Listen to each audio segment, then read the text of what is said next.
currently Earth. It was August 30th in 1967 that Thurgood Marshall became the first Black American to be confirmed as a Supreme Court justice. He would remain on the Supreme Court for 24 years before retiring for health reasons, leaving a legacy of upholding the rights of the individual as guaranteed by the U.S. Constitution. From a young age, Marshall seemed destined for a place in the American justice system. His parents instilled in him an appreciation for the Constitution, a feeling that was reinforced by his school teachers who forced him to read the document as punishment for his misbehavior. After graduating from Lincoln University in 1930, Marshall sought admission to the University of Maryland School of Law, but was turned away because of the school's segregation policy, which effectively forbade Black students from studying with whites. Instead, Marshall attended Howard University Law School, from which he graduated magna cum laude in 1933. Marshall later successfully sued Maryland School of Law for their unfair admissions policies.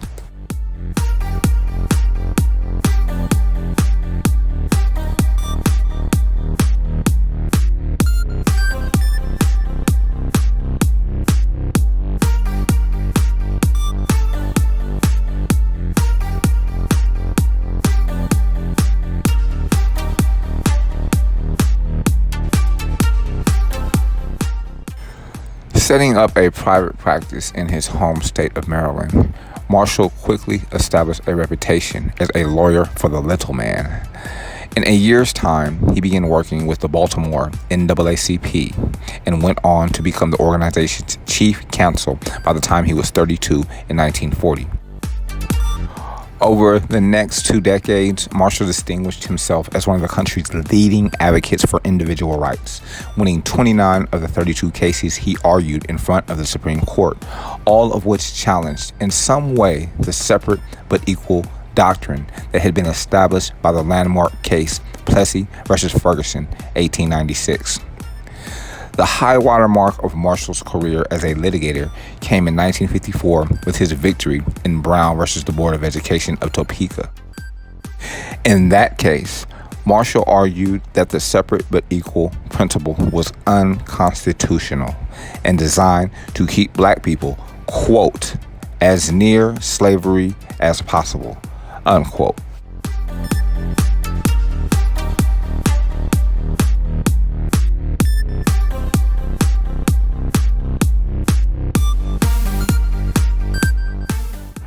In 1961, Marshall was appointed by our 35th president, John F. Kennedy, to the U.S. Court of Appeals for the Second Circuit, a position he held until 1965, when Kennedy's successor, Lyndon B. Johnson, named him Solicitor General.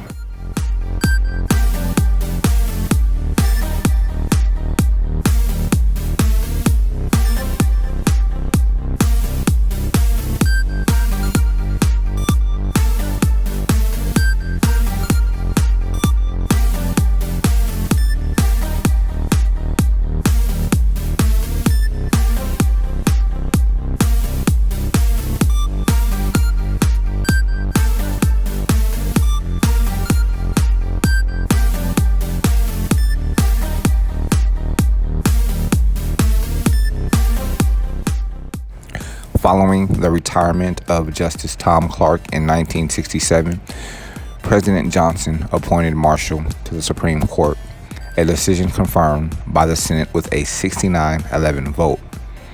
Over the next 24 years, Justice Marshall came out in favor of abortion rights and against the death penalty as he continued his tireless commitment to ensuring equitable treatment of individuals, particularly minorities, by state and federal governments.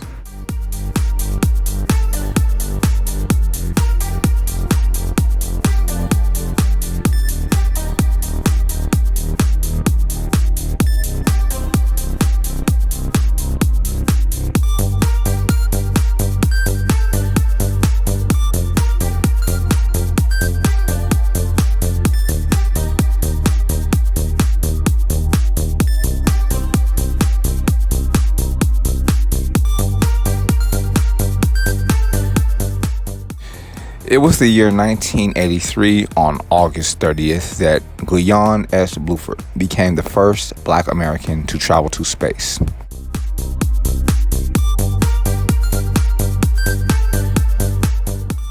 U.S. Air Force Lieutenant Colonel Guion S. Bluford becomes the first Black American to travel into space when the Space Shuttle Challenger lifts off on its third mission. It was the first night launch of a space shuttle, and many people stayed up late to watch the spacecraft roar up from Cape Canaveral, Florida at 2:32 a.m. The Challenger spent 6 days in space, during which time Bluford and his 4 fellow crew members launched a communication satellite for the government of India, made contact with an errant communication satellite, conducted scientific experiments, and tested the shuttle's robotic arm. Just before dawn on September 5th, the shuttle landed at Edwards Air Force Base in California, bringing an end to the most flawless shuttle mission to that date.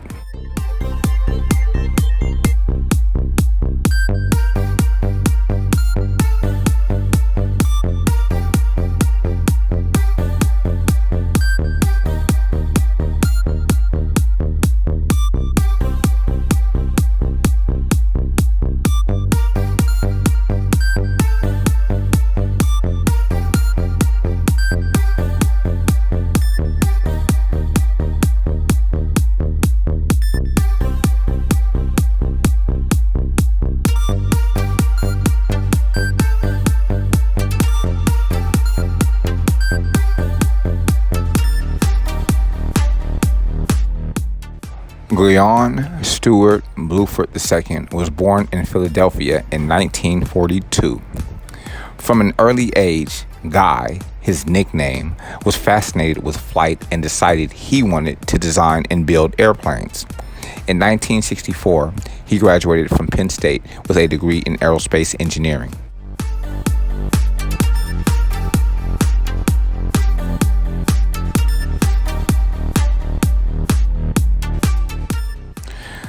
Deciding he'd need to know how to fly planes if he wanted to build them, he entered the U.S. Air Force and graduated with his pilot wings in 1965.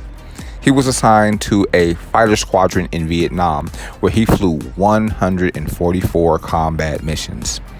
After combat service, he became a flight instructor and in the 1970s went on to receive a master's degree and doctorate in aerospace engineering from the Air Force Institute of Technology. In 1979, he was accepted into the U.S. astronaut program. He made his first flight in 1983 as a mission specialist on the 8th shuttle mission. He later flew 3 more shuttle missions, logging a total of 700 hours in orbit.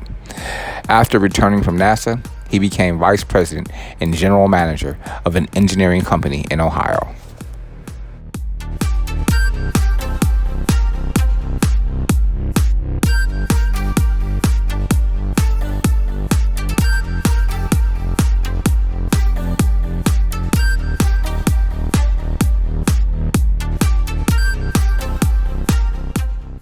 It was on August 30th in 2003 that Charles Bronson continued his eternity. Charles Bronson was favored in my household. My grandmother and auntie, both who have continued their eternity, absolutely loved his movies. So as a kid, I naturally loved his movies too. The actor Charles Bronson was best known for his roles in films such as The Dirty Dozen and the Death Wish franchise. Bronson was born Charles Bukinski on November 3rd in 1921 in Ehrenfeld, Pennsylvania, to Lithuanian immigrants.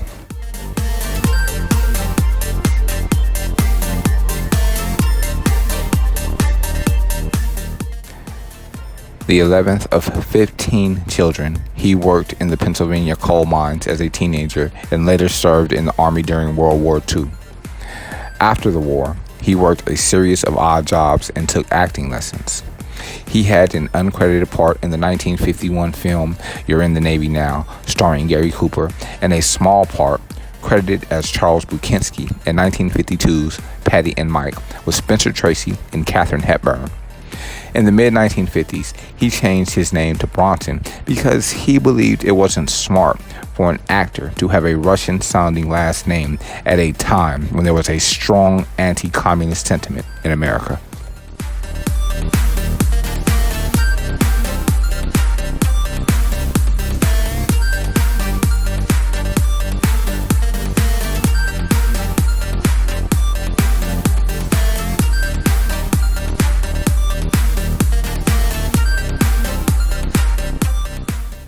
During the 1950s and 1960s, Bronson was cast as a tough character in a slew of TV shows and films such as The Magnificent Seven in 1960, a Western directed by John Sturges that co-starred Yul Brynner and Steve McQueen, The Great Escape in 1963, a World War II drama also directed by Sturges and co-starring McQueen, The Dirty Dozen in 1967, another World War II era story featuring Lee Marvin and Ernest Borgnine.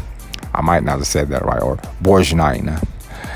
And Once Upon a Time in the West, 1968, a spaghetti western directed by Sergio Leone that co-starred Henry Fonda.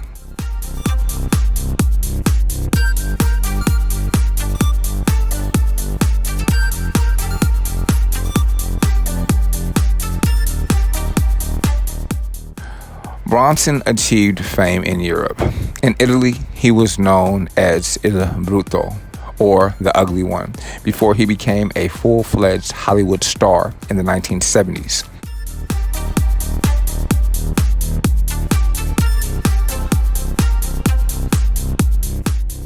In 1974's action thriller Death Wish, Bronson played the New York City architect Paul Kersey, who becomes a vigilante and goes after street criminals following attacks on his wife and daughter.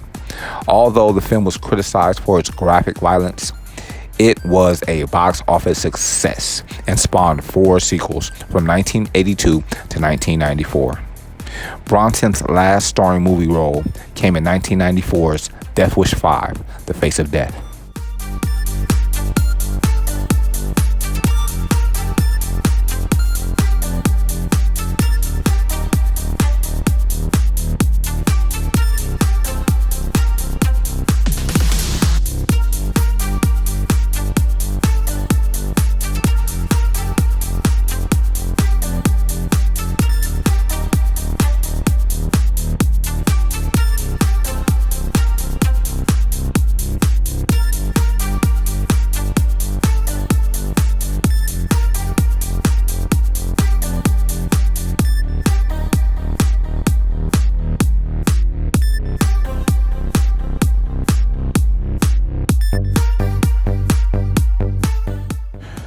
All historic information divulged and documented on this audio file can be verified on History.com.